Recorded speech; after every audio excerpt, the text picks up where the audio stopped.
Good morning, guys! Morning routine. Morning routine. Kanina pa ako nagising ngayong umaga.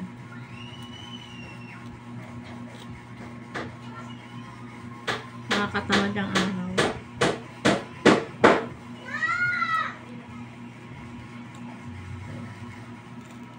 Bago magkape. Ano ba yan? Kahapnot ng takong buko eh.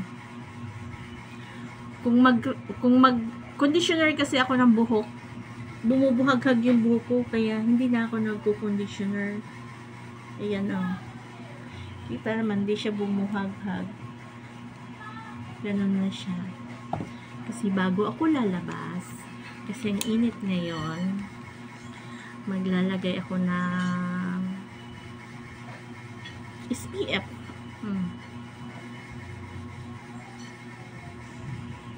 Bago ako magbilad sa init sa labas. Wala kasi akong payong na iwan. Iwan yung payong ko kung saan ko na iwan.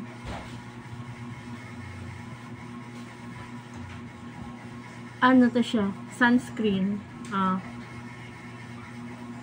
protection sa init ng araw.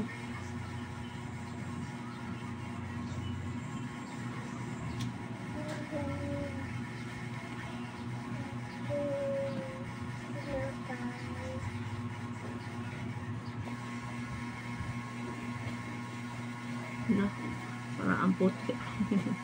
Kailangan i-balance.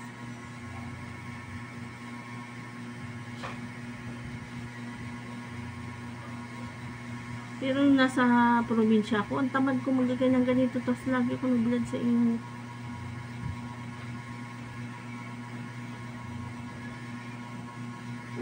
Hindi naman lagi sa ano lang, pag lumabas lang.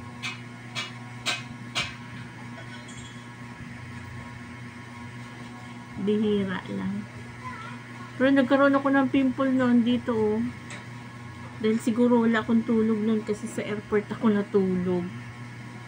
Ay sa airport ako nagtambay nung bago ako umuwi ng probinsya kasi first flight ako.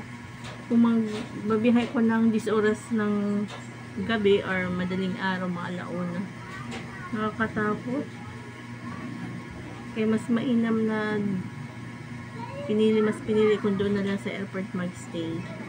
Pero hindi naman ako makatulog doon. Kaya kinabukasan nagkaroon ako ng pimple. Ang laki ng black eye. Ang laki ng ano ko. Ang laki ng ang tawag nito. Eye bags. Parang hindi natutulog.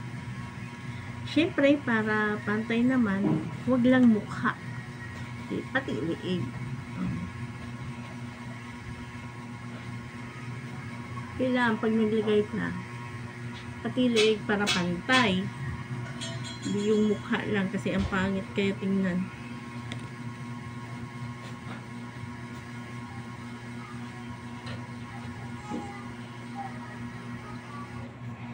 Hindi ko na pinapakita kung ano to nilagay ko. Kasi baka sa pinopromote ko.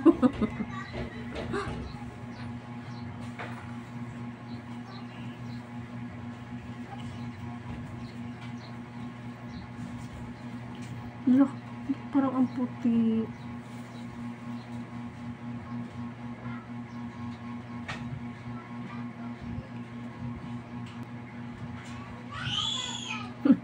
Sumisigaw yung nakakapit bahay ko.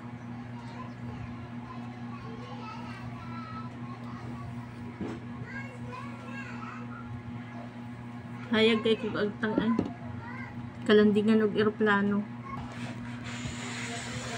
Magwalis kasi ako sa labas, ang init na. Pero magkape muna ako. Magkakape tayo pero yung kape ko bangkay na oh. Bangkay na. At sa toasted na pandesal. 5 pesos to siya. Or, ano ba yun? Malunggay pandesal ba to? Tapos meron siyang cheese na sa loob. Kaya 5 pesos. Masarap. Inaabangan namin tuwing umaga at hapon. Para sa kape. Thank you guys for watching. Have a blessed Tuesday ba ngayon?